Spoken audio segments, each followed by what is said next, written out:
Welcome, Dr. Piper. Good to have you back. Thanks for having me, Kevin. It's always a joy. You know, we've had the opportunity to work together at Oklahoma Wesleyan, where you were the president and I was a trustee and board member. Yeah. And we fought the fight for a little while, and you've been on the front lines.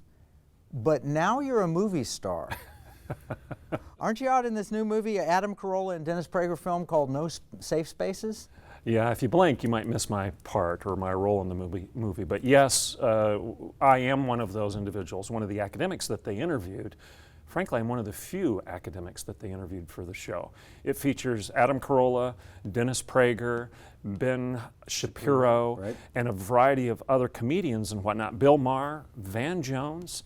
You have all of these individuals in this movie who are agreeing on a problem, and the problem is this. Our campuses have lost their minds.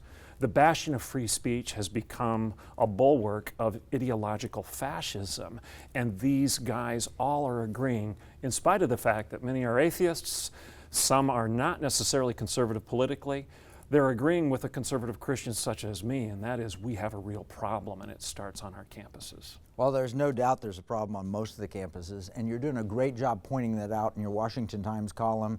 And I saw you recently on Fox and Friends, Yes. where you were hitting it out of the park. You are commenting with logic and understanding of the problem in American higher education.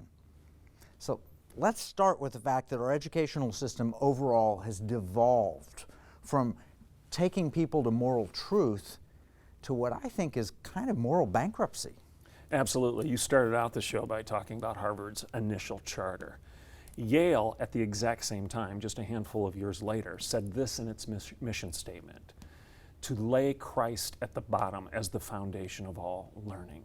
So you have the statement from Harvard, the statement from Yale, and every Ivy League institution, with the exception of one, was founded on similar, explicit Judeo-Christian biblical words and understandings of what it means to be an educated and free person. If you go across the country and look at the mission statements that still prevail today at many institutions, for example, Northwestern University, just in the Chicago area, they have a passage from the Bible, the book of the Bible, Philippians, on their mission and on their school's seal.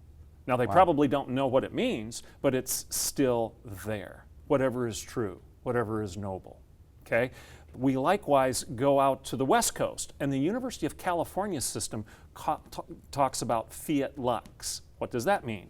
Let there be light. Where does that come from? The Bible. Sure. So the American Academy is an institution, an ivory tower, that is built upon the foundation of a biblical world view. That's why it was established.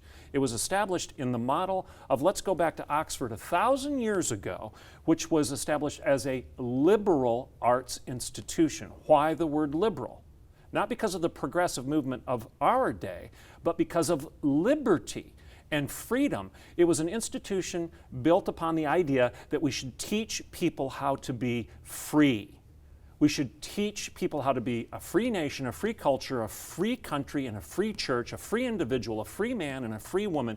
It was an education in liberty, and they understood that you could not have that without the words of Jesus, which were emblazoned across many library headings and headers.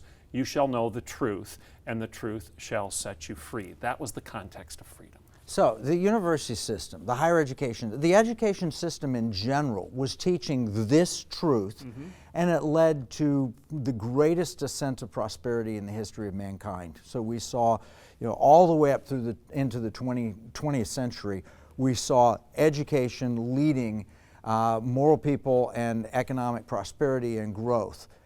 But in the past 50 years or so, half century, maybe a little bit longer, those same schools have walked away from that truth.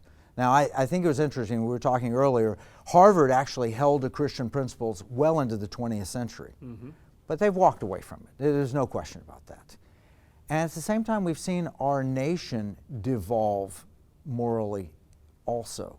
So which is the chicken and which is the egg? Is the culture devolving because of the education system, or the education system because of the culture?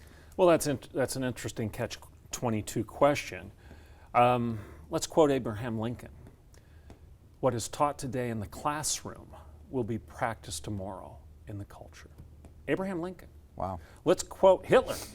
Let me control the textbooks, and I will control the state.